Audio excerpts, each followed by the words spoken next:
Bonsoir tout le monde et bienvenue sur le podcast Femmes d'hockey. Mon nom est Isabelle Etier et je vous invite le temps d'une période à découvrir autrement un invité. Cette semaine, un ancien joueur de la Ligue nationale. Un joueur qu'on a beaucoup apprécié avec les Canadiens de Montréal. Celui qu'on dit armé d'un grand courage, d'une ténacité. Il n'a jamais eu peur de se mettre devant les rondelles. Steve Bégin.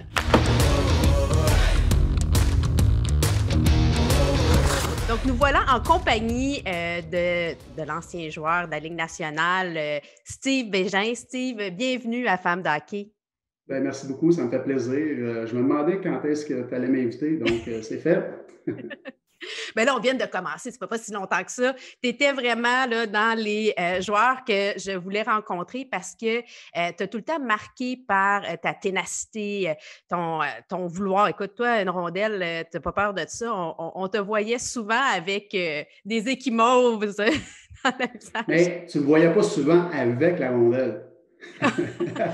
Lorsque j'avais la rondelle, moi, la bonne chose avec moi, c'est que je suis un gars d'équipe. Lorsque j'avais la rondelle, je m'occupais de la chopper en morceaux pour que tout le monde en ait un morceau. J'aimerais ça qu'on parle un peu, bon, la plupart des gens te connaissent, mais au cas, parce que bon, on veut s'assurer, toi, tu as été repêché par les Flames de Calgary en 96. Puis après ça, tu t'es retourné avec ton équipe junior où tu as gagné la Coupe du Président qui est Val-d'Or. Au niveau, on revient avant, Midget 3A, parce que j'aime beaucoup parler du Midget 3A. Tu étais avec les Estacades de Cap-la-Madeleine à l'époque, aujourd'hui qui est à Trois-Rivières. Tu as remporté la Coupe Calder et tu as été joueur, aussi nommé joueur de la série. Oui, exact. C'était... tu sais, dans ma carrière, je n'ai jamais joué pour des honneurs comme ça. Puis, moi, tout ce que je voulais, c'est gagner. Et ces séries-là, c'était incroyable. Écoute, oui, c'est de la Ligue américaine, c'est pas la Coupe Stanley, mais c'est quand même la deuxième ligue en importance, du moins dans ce temps-là. C'était l'accomplissement d'une saison assez longue et assez difficile pour moi parce que je m'en allais au camp d'entraînement des Flames en début de saison pour faire l'équipe. Puis, moi, Chris Clark et Benoît Gratton, on était censés faire partie des Flames de Calgary. Puis, on se souvient dans ce temps-là, les Flames n'avaient pas une équipe gagnante. Donc, je me présente là. Puis, il y avait un nouvel entraîneur. Je me souviens bien, c'était Don Hay. Une semaine dans le camp d'entraînement, même pas les games hors concours, rien, là. Il m'a coupé, moi, Chris Clark et Benoît Gratton. Il m'a scié les deux jambes. Je suis dévasté. Écoute, je m'en vais m'asseoir dans les estrades, puis là, je regarde la pratique, et puis, écoute, j'ai une ou deux larmes qui tombent. Oui, je pleure un peu. Puis, je comprends rien, là. Là, le coach de la Ligue américaine, Jim Playfair, le nouvel entraîneur, il s'en vient s'asseoir à côté de moi et dit « Steve, on va tout faire pour te ramener ici. Tu mérites d'être ici. Inquiète-toi pas, viens-t'en positif. » Puis, tu sais, là, ça m'a redonné un petit peu confiance en moi-même. Donc, 2 jours après, ou le lendemain, je me ramasse à Saint John. J'avais quand même des bonnes valeurs, des bonnes façons de tourner le négatif en positif, puis me motiver avec le négatif. Puis là, j'ai dit, OK, c'est bon, là, écoute, on va leur montrer qu'est-ce que je peux faire, puis je vais retourner là le plus vite possible. La saison commence, puis je joue pas bien beaucoup. Je suis la 4e ligne, 4e trio, puis on s'en va sur un voyage d'environ 1 mois. Là, moi, au début du voyage, j'ai une commotion. J'ai continué à jouer. Je suis allé voir le soigneur juste pour dire comment c'était dans le temps. C'était une anecdote assez drôle, là. Je m'en vais le voir parce que c'était en fin de période, donc on se ramasse dans la chambre, puis je m'en vais m'asseoir dans sa chambre. Là, je dis, ah non, ça va pas vraiment, pas pantoute, là. J'ai mal à la tête, puis je suis étourdi, puis là, il dit, ah ouais, il dit, OK. Il dit, OK, attends une minute. Il revient, puis lui, son médicament miracle, c'était 2 Advil, puis un sac de glace. Et je te jure, il m'a mis un sac de glace sur la tête. J'ai fait ça, mais j'ai continué, j'ai joué tous les parties sur la route. Tellement mêlé d'un fois là, que comme je tombais sur la bande, puis j'étais comme perdu, je retournais au banc, j'étais pas là, mais j'ai quand même joué, puis là-dedans, j'ai joué quand même des bonnes parties, j'ai continué à jouer de la façon que je jouais, agressif, je frappais beaucoup, mais je filais vraiment pas. Puis, les dernières 3 parties, c'est là que j'ai dit à mon soigneur, j'ai dit là, ça file vraiment pas, là, ça marche pas, puis je suis pas bien, j'ai de la difficulté à dormir, j'ai mal à la tête, la lumière, il me dit, regarde, on finit les 3 parties, puis lundi, tu vas voir le médecin. J'ai dit, ben écoute, c'est bon, moi, pas de trouble, moi, je veux pas me faire tasser parce que mon but, c'est de me rendre en Ligue nationale. Fait que là, le lundi, je vais voir le médecin, puis le médecin il me dit, regarde, il y a une commotion depuis quand? J'ai dit, ben, ça fait presque un mois, là, c'est au début du voyage, j'ai dit, t'as fini, tu peux pas jouer cette semaine. Non. Je suis allé voir l'entraîneur, puis là, il m'a laissé partir à la maison, mais j'ai même pas pu conduire. Je suis retourné à la maison. On avait 2 semaines off. Puis, ça pour dire qu'en revenant, là, j'ai fait le protocole, mais le protocole dans le temps, il n'y en avait pas. Mais on a fait un genre de protocole, là, tranquillement quand même. Puis, j'ai dit que j'étais correct, je voulais jouer, je ne voulais plus perdre de temps. Donc, j'ai recommencé à jouer. Puis là, il y avait plein de joueurs qui se faisaient rappeler en haut. Donc là, je me suis dit, OK, là, c'est mon opportunité de reprendre ma place au sein de l'équipe et de me faire valoir envers le coach. Et c'est ce qui est arrivé.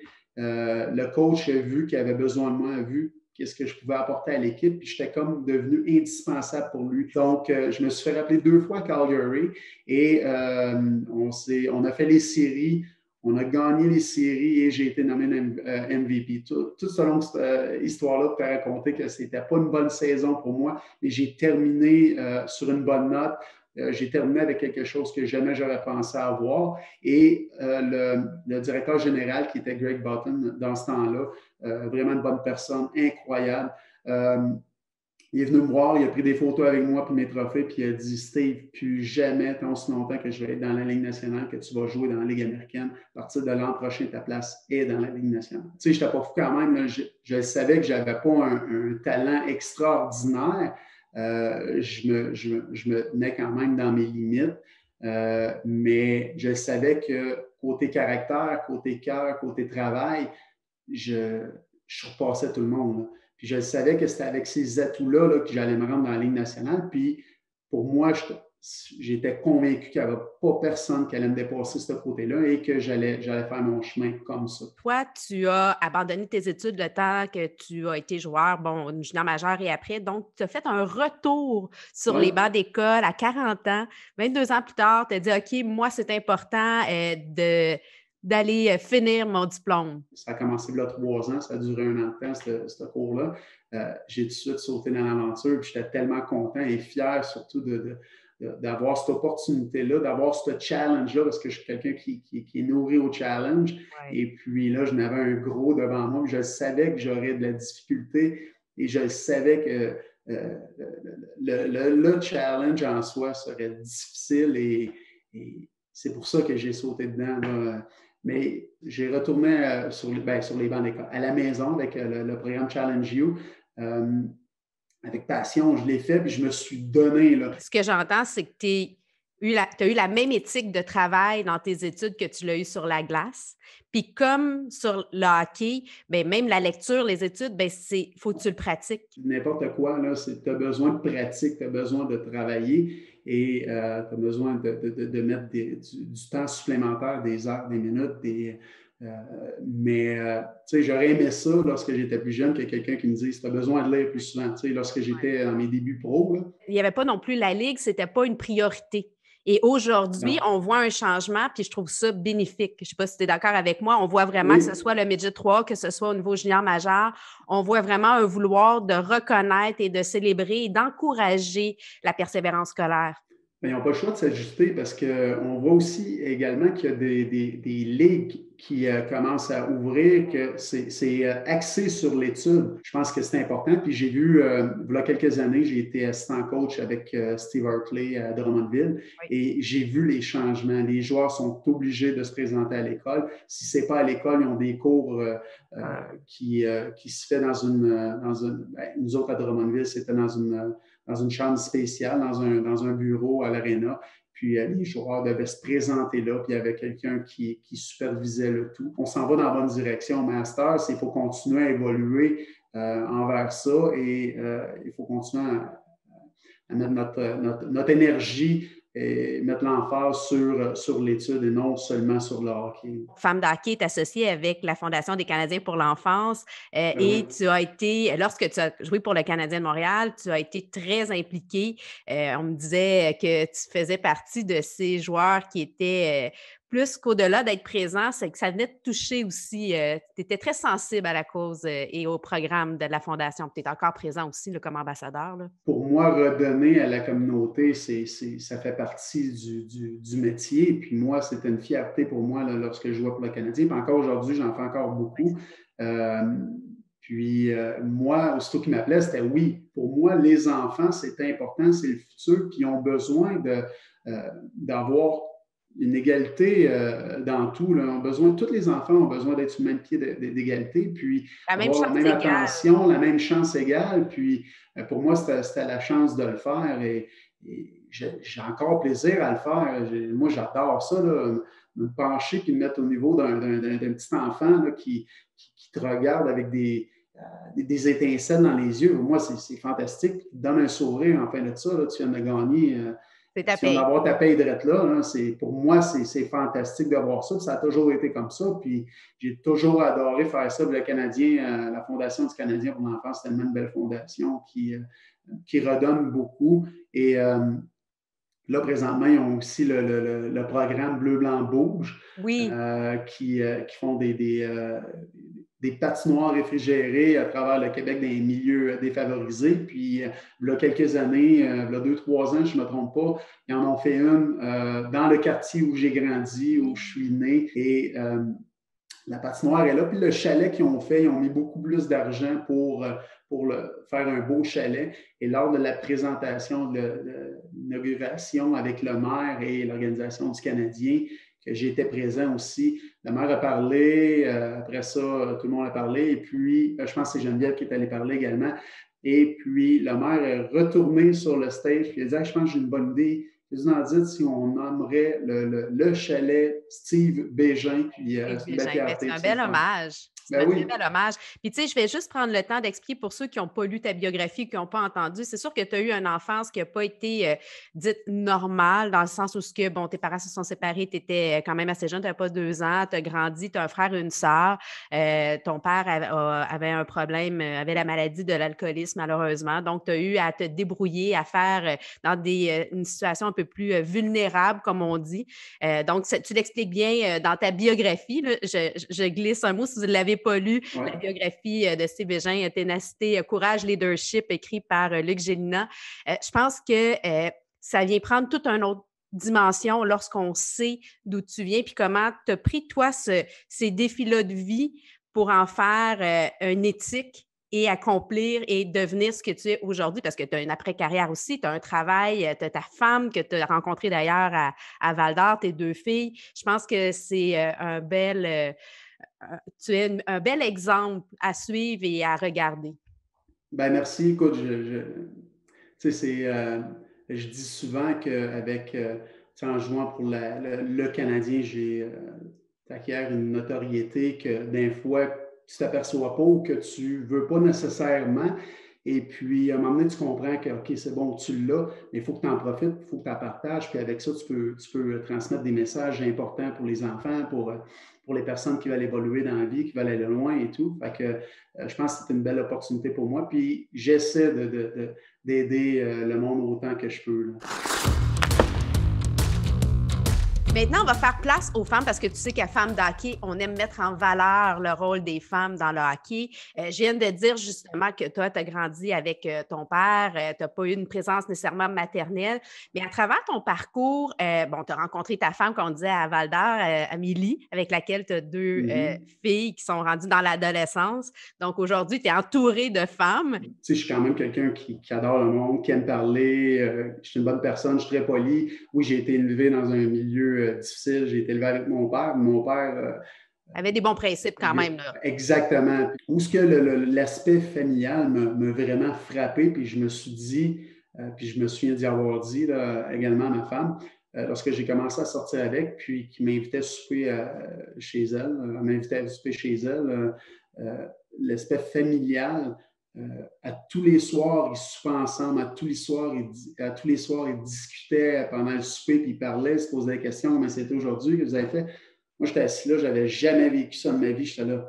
Ouais. Puis elle avait une sœur également, donc qui était deux filles plus les parents, donc qui étaient 4 à tous les soirs. Puis il y avait les chums qui se pointaient là, puis ils parlaient, puis là, j'étais là, waouh, c'est incroyable, moi je veux ça, c'est ça que je veux dans ma vie, une famille solide dans même. Puis c'est ça que j'ai aujourd'hui. Ben oui, puis là, aujourd'hui, tu es encore avec Amélie, tu as tes 2 filles, Méane et Maya. Est-ce que Mélia. Est-ce qu'elles jouent au hockey? Est-ce qu'elles font du sport? Ils ont joué les deux au hockey.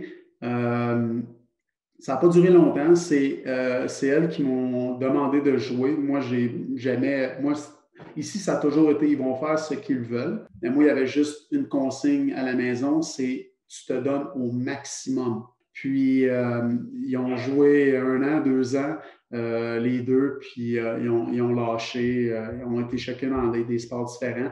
Ma plus vieille, elle a joué 3 ans de temps au volleyball à l'école. Okay. Et puis, ma plus jeune, Mélia, elle joue au basketball encore aujourd'hui. Ça fait 3 ans avec son école. Là. Dis-moi, quelle est la femme d'hockey qui t'inspire, toi?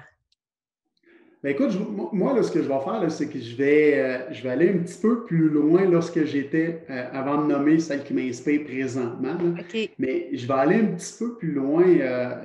Lorsque j'avais peut-être 12-13 ans, moi, je viens de Trois-Rivières. Donc, les draveurs de Trois-Rivières, pour moi, c'était important. Là. Manon Réaume qui a réussi à jouer pour les draveurs. Je t'ai senti t'en aller là. Tu savais, je m'en allais là, ben oui. Mais écoute, moi, je viens de Trois-Rivières. J'ai vu ça arriver. J'ai été élevé. Oui, j'avais une sœur, mais je n'avais pas de mère. Tu sais, pour moi, là, c'était manly, là, si je peux me permettre de dire. Là, chez nous, c'était à la toffe.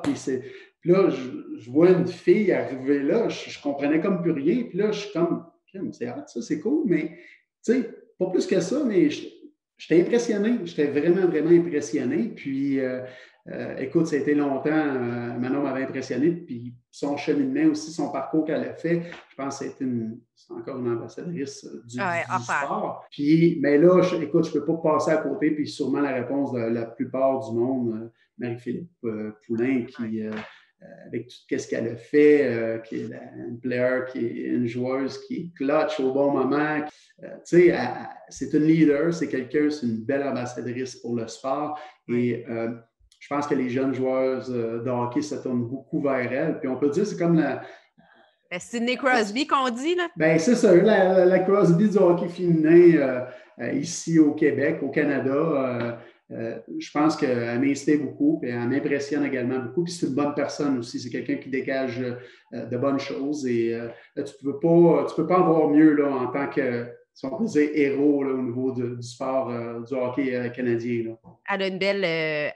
Elle dégage beaucoup, elle a un ascendant sur les jeunes, elle prend le temps aussi d'être présente dans plein de programmes pour influencer positivement la nouvelle génération de joueuses. Est-ce que tu trouves qu'on présente assez le hockey féminin? Est-ce que tu penses, quelle est ton opinion par rapport au hockey féminin présentement? Parce que bon, on sait que malheureusement, on ne le voit pas beaucoup sur nos médias. Tu sais, non, tu as tout à fait raison. Puis, je pense que c'est tellement beau. J'ai participé il y a 1 an et demi, 2 ans à un événement pour promouvoir le hockey féminin. Puis, j'étais assistant coach. Donc, j'étais allé m'amuser. Il m'avait demandé pour jouer, mais je ne pouvais pas jouer parce que j'ai un problème de hanche encore. Puis, je dois me faire changer la hanche. Puis, j'attends. Puis, je ne suis pas capable. Je joue plus. J'ai pas joué. J'ai joué une partie depuis que j'ai pris ma retraite, puis dans la douleur. Ça doit te manquer. Donc, oui, ça me manque beaucoup. C'est sûr et certain, mais c'est ça. Fait que là, je suis allé m'amuser avec eux autres. C'était tellement le fun. Tu sais, ils sont belles à voir aller. Puis tu vois qu'ils ont du plaisir, mais ils prennent ça tellement sérieusement aussi. Puis je pense qu'ils ont tellement leur place dans le hockey, puis ils devraient avoir la chance d'obtenir la même visibilité que les hommes. C'est ceux qui ont besoin d'appui majeur, puis en disant appui majeur, ici, on va parler de la NHL. Je pense qu'ils devraient s'impliquer beaucoup plus, puis ils devraient surtout les supporter en tant que ligue. C'est un petit peu comme la NBA, je pense qu'elle fait avec la WNBA. Là. Exactement. Oui, l'an passé, ils ont fait un pas dans la bonne direction. Ils les ont invités au match des étoiles. Les filles ont fait un show. qui était incroyable. Je pense que ça a été une belle plateforme pour eux. Mais la suite des choses, qu'est-ce qui va arriver? Je pense qu'il devrait avoir un match solide là. Pourquoi? Parce que, je pense que ce serait très bénéfique pour les filles, mais très bénéfique pour la Ligue nationale. Je pense que, tu sais, présentement... Ça serait un win-win situation. Ben oui, parce que oui, le hockey est populaire, mais pas autant que le football, pas autant que la NBA, la WNBA, là. Leur match, eux autres, fait en sorte qu'il y a beaucoup plus de joueuses de basketball que de joueuses de hockey. Là. Oui. On ne va pas se le cacher. Puis, en ayant un match de même avec la NHL, là, je pense que les réseaux de TV, là, comme je vais nommer RDS, là, c'est certains qui suivraient le pas et qui présenteraient les parties de hockey féminin. En ayant ce match-là, en ayant des parties télévisées des filles, je pense que cette alliance-là, je pense qu'avec ça, il y aurait tellement plus de gros commanditaires qui viendraient embarquer dans l'aventure. Puis ce qui est le fun de ça, ces commanditaires-là, ces partenaires-là serviraient tellement de levier incroyable pour promouvoir le sport chez les jeunes filles. Puis, le sport, là, je dis, pas seulement le hockey. En voyant du hockey, je pense que le pas suivrait pour les autres sports également. Puis, je pense que ça serait juste une bonne chose. Un bon match, on l'a dit, un bon match, oui, pour la NHL, pour les filles, mais également pour la NHL, la popularité du hockey. Là. Oui, mais tu as raison. Puis, avant de m'en aller sur notre prochain segment, l'importance de garder les filles dans le sport et le hockey, c'est une passion, on le consomme, surtout au niveau canadien, mais aussi aux États-Unis, dans le nord des États-Unis, mais c'est la même chose au niveau du football pour eux. Fait que je pense que d'avoir des exemples, de pouvoir de voir le sport à la télé, puis de voir des filles le pratiquer ou même des filles le coacher ou d'être des arbitres ou d'être... plus on voit des présences féminines, plus on peut s'associer à ces présences-là, puis dire, exact, OK, moi aussi, j'ai envie de. On le sait quand c'est les Olympiques, puis on a tout envie d'ailleurs faire un sport qu'on a vu aux Olympiques. Je t'amène dans un autre segment, la passe à palette. Parce que, le hockey, c'est un sport, on sait, on veut faire des buts. Pour faire des buts, on a besoin d'une aide. Quel a été pour toi le moment ou la personne ou l'organisation qui a été cette aide-là qui a fait une différence dans ta carrière? C'est sûr et certain que mon père a toujours été là pour moi, il m'a donné des bons conseils, même s'il y avait un problème de boisson. Que, by the way, réglé, ça fait 20 ans, là, oui, 20 ans, puis il est incroyable, là. Tellement fort mentalement, là, c'est super. Mais il a toujours été là, il m'a toujours donné des bons conseils, mais moi, ma vie, elle a changé, midget 3A. Ma carrière a vraiment embarqué sur la bonne voie, et non seulement sur la bonne voie, mais j'ai commencé vraiment à y croire que c'est vrai, là, j'ai vraiment une chance, puis je suis midget 3A là, de faire la Ligue nationale parce que mon entraîneur était assistant coach à Richard Martel, qui était mon coach junior. Mais Richard Martel, il était pour Saint-Hyacinthe et il était l'entraîneur-chef d'équipe Québec pour le championnat canadien. Mon entraîneur-chef, midget 3, n'arrêtait pas de dire à Richard Martel, durant le début de la saison, jusqu'au camp d'entraînement qui était juste avant de partir là, au mois de décembre, il dit « Richard, je te le dis, mon capitaine, j'étais capitaine Jet 3, tu dois le prendre, tu dois l'inviter au camp, tu vas capoter, c'est ton style de joueur, tu en as besoin. » Puis il dit, on sait qui lui, Steve Bégin, je veux rien savoir, puis tout ça, on, jusqu'à un moment donné, il a dit, hey, on va l'inviter, là, ton capitaine, puis regarde, une semaine, 2, 3 jours, puis je le renvoie chez eux, je le renvoie pour ton équipe. Puis moi, je suis parti là, puis j'étais le seul invité de mon équipe. Puis j'étais loin d'être des premiers compteurs de la Ligue. Donc, je suis arrivé là, j'avais, je pense, 3-4 jours. J'ai fait l'équipe. J'ai surpris tout le monde. Puis en partant de là, ils m'ont dit, les journalistes, là, tu t'en vas là, tu joues peut-être l'extra ou une fois de temps en temps sur la 4e ligne, t'es-tu content? Je dis, non, moi, je passe sur la 4e ligne et je termine le tournoi sur la 1re ligne. Vous allez voir, je vais faire ma place, il va apprendre à me connaître et puis il n'y aura pas le choix de me faire jouer. Donc, je suis parti là-bas. J'ai exactement fait ce que j'ai dit que j'allais faire. J'ai terminé sur le premier trio. Richard Martel, qui était entraîneur à Saint-Hyacinthe à la fin de l'année, Il s'est fait congédier. Il a signé à Val-d'Or. Val-d'Or m'a repêché deuxième au total, 16e au total l'année, deuxième ronde, 16e au total l'été suivant.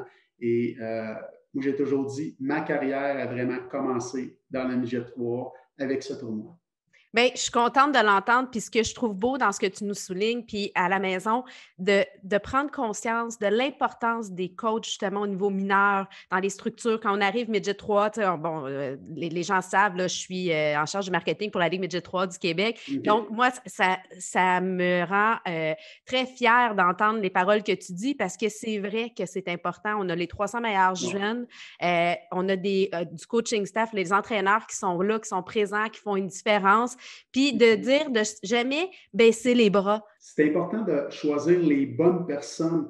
Il ne faut pas juste qu'ils soient bons, mettons, les entraîneurs au niveau hockey, il faut qu'ils soient bons le one-on-one avec les jeunes, parce que ces jeunes-là ont besoin de se faire sentir bons, de se faire sentir aimés.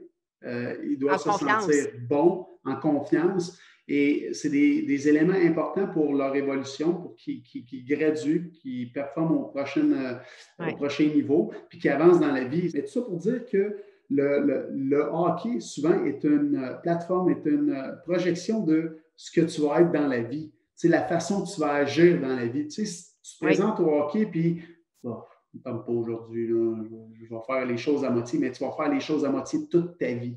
Tu sais, dans le fond, on est après modeler le jeune à ce qu'il va être plus tard. Donc, c'est important qu'il soit bien entouré, puis qu'il se sente aimé, qu'il se sente bon. Puis, je pense que c'est une ligue qui devrait axer ce côté-là beaucoup. C'est les leaders de demain. Et je te lance, si tu as envie de faire une passe sur la palette à quelqu'un ou à un organisme, ou justement parce que, bon, toi, tu as eu ce moment-là où ça t'a permis d'avoir de l'aide, est-ce qu'il y a aujourd'hui quelqu'un ou un organisme à qui tu voudrais faire une passe à palette? Moi, je fais partie d'une fondation qui est les gouverneurs de l'espoir. Je suis un des gouverneurs. Je ne sais pas si tu connais la fondation. Ben oui. Ben oui, parce qu'on a une équipe du Midget 3A qui est avec les gouverneurs de l'espoir, les Grenadiers de Châteauguay, qui ont un beau programme avec la Fondation, justement. J'ai commencé à participer à la Fondation avec Jonathan Truchon, qui malheureusement n'est plus de ce monde. Jonathan, si vous ne connaissez pas Jonathan, allez lire son histoire. Jonathan Truchon. Tu cherches de la motivation, là, tu lis son histoire, c'est incroyable. Puis on s'est liés comme d'amitié dans ces 5 dernières années, puis on a fait beaucoup de choses ensemble, mais c'est grâce à cette fondation-là. C'est une fondation qui vient en aide aux enfants gravement malades, mais qui apporte de l'aide, pas seulement à l'enfant, mais à la famille aussi. Puis c'est de l'aide personnalisée, là, c'est une aide financière mensuelle qui, tu sais, souvent, là, ces familles-là, leur enfant est malade, passe beaucoup de temps à l'hôpital, donc c'est pas un des membres, le père ou la mère, c'est les deux, doivent quitter leur emploi, passer du temps avec leur enfant pour supporter leur enfant, faire sûr que tout va bien. Ma passe, sa palette est faite. Puis c'est la Fondation des gouverneurs pour l'espoir. Comme qu'on dit, c'était tape to tape. On rentre dans un autre univers, la sacoche bleue. Tu as certainement, tu as plein d'histoires, on le voit, à nous raconter. As-tu une histoire, une anecdote à nous partager aujourd'hui? Oui, lorsque j'étais junior, ma première année, à toutes les fois que je patinais, que j'avais une pratique ou une partie, après la partie ou après la pratique, je terminais, puis je n'étais plus capable de marcher. J'enlevais mes patins, là, puis mes pieds me faisaient tellement mal. Là, c'était incroyable, là, c'était douloureux. Des fois, je pouvais passer 30 minutes sans bouger, puis commencer à marcher tranquillement. Puis, j'avais les pieds tellement enflés. Finalement, j'ai vu un spécialiste. Puis là, il m'a dit, écoute, ils m'ont donné des orthèses. Et il dit, essaie de jouer pas de bas dans tes patins. Fait que là, j'ai commencé à jouer pas de bas dans mes patins. Mais j'avais 2 personnes assises à côté de moi. J'étais une recrue, puis du jour au lendemain, plus personne qui était assis à côté de moi. Il avait demandé de changer de place. Puis, je te le jure, le trainer qui aiguisait mes patins mettait un masque et des gants à tous les fois qu'il manipulait mes patins. C'était atroce.